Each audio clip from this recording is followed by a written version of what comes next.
السلام علیکم دوستو، آج کی کہانی کا نام ہے راز، عقلمندی اور انجام۔ ایک گاؤں میں ایک نہایت امیر زمیندار رہتا تھا۔ گاؤں کی زیادہ تر زرخیز زمینیں اسی کی ملکیت تھی۔ ان زمینوں کے کنارے ایک ٹکڑا ایسا بھی تھا جو بالکل بنجر تھا، نہ وہاں کچھ اگتا اور نہ کسی کام کا تھا۔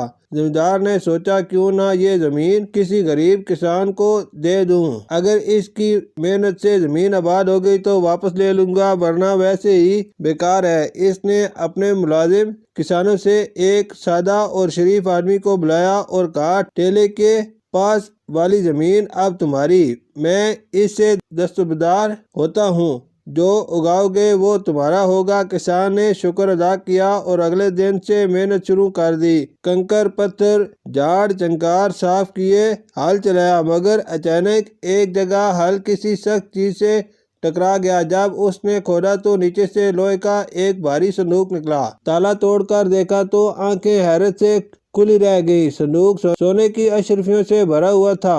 وہ سمجھدار آدمی تھا، فوراً سب کچھ سمیٹنے کے بجائے ایک اشرفی نکالی، باقی صندوق دوبارہ مٹی میں دبا دیا اور سوچنے لگا کہ اسے محفوظ طریقے سے کیسے نکالا جائے۔ مسئلہ ایک اور تھا، اس کی بیوی راز رکھنے میں کمزور تھی، کوئی بھی بات ہو پورے گاؤں میں پھیل جاتی۔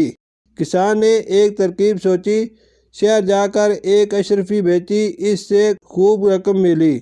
اس نے پکوڑے، سموسے، جھاڑو اور کبوتر خریدے، کھیت میں جا کر پکوڑے بکھیر دیے، چھت پر پکوڑے پھیلا دیے، رات کو سموسے بھی ادھر ادھر ڈال دیے اور کبوتروں کا خون جھاڑو پر لگا کر راستے میں چھینٹے اڑا دیے۔ جب بیوی نے چھت پر پکوڑے دیکھے تو حیران رہ گئی، ارے آج تو ہمارے گھر پکوڑوں کی بارش ہوئی ہے۔ رات کو سموسے دیکھ کر اور بھی شدر رہ گئی۔ کسان نے موقع پا کر اشرفیوں والے صندوق کا راز بھی بتا دیا، مگر ساتھ ہی یہ سارا عجیب و غریب منظر اس کے ذہن میں بٹھا دیا۔ آخرکار دونوں نے صندوق نکال کر گھر میں دفنا دیا، مگر بیوی سے راز نہ چھپا۔ اس نے ہمسائی کو بتایا، ہمسائی نے آگے اور یوں بات زمیندار تک جا پہنچی۔ زمیندار غصے میں آیا اور کسان سے جواب طلب کیا۔ کسان نے صاف انکار کر دیا۔ بیوی بول پڑی، اسی دن جب پکوڑوں اور سموسوں کی بارش ہوئی تھی۔ زمیندار چونک گیا۔ پھر بیوی نے خون کی بارش اور جن کے زمیندار کو اٹھا لے جانے کی بات بھی کر دی۔ یہ سن کر زمیندار کو یقین ہو گیا کہ عورت کے دماغ میں خلل ہے۔ اس نے کھدائی بھی کروائی مگر کچھ نہ ملا۔ آخر مایوس ہو کر واپس چلا گیا۔ کسان کی تدبیر کامیاب رہی۔ بیوی کو اپنی غلطی کا احساس ہوا، اس نے معافی مانگی اور آئندہ راز افشا نہ کرنے کا عرصے بعد دونوں گاؤں چھوڑ کر شہر چلے گئے اور سکون سے زندگی گزارنے لگے۔